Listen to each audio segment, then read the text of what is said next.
Boker Tov, Tu B'Av Sameach. Today's breakfast in the entire building has been sponsored by Jonathan and Charlene Eminoff in honor of the 16th anniversary of their daughter Gali's miracle of saving. Leodot Al Hanes V'Hatzalah. Tizkei Mitzvot.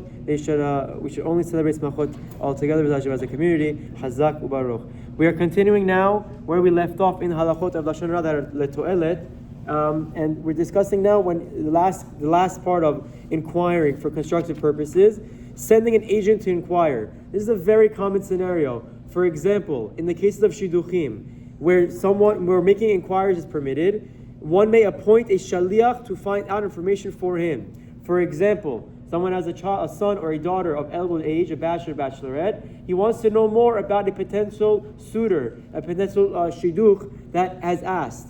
They might not be able to do the due diligence themselves properly, so they may, halachically, it's mutar, to appoint a family member or a shadchan or a rabbi or a friend, someone who's trustworthy, obviously, and careful, to do the due diligence to see who this boy is, who this girl is, what's the personality like, do they learn well, do they not, etc. If there's a TOELET, it's considered, and you can use the shaliach to achieve that goal. If the agent will not be able to do a better job finding out information, then one should refrain from involving a middleman, as he will potentially be hearing Lashon Hara that is not relevant to him. Obviously, if the guy can't get better intel than you, then don't use the middleman. But if you think that perhaps he can get better and clearer information, then you are allowed to appoint a shaliach, an agent, to inquire about potential Lashon Hara. It is definitely considered TOELET as well. And the next category would be asking advice. We'll wrap up with this for today.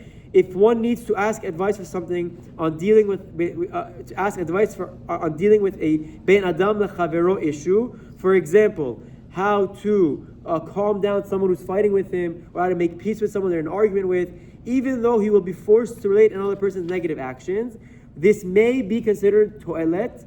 The advisor is allowed to listen to Lashon Hara in order to help solve the problem, as long as he is careful not to accept information as truth. Of course, if one can avoid supplying names or identifying details, he must do so as well. So this, again, arbitration, very normal. People are human. People get into scuffles.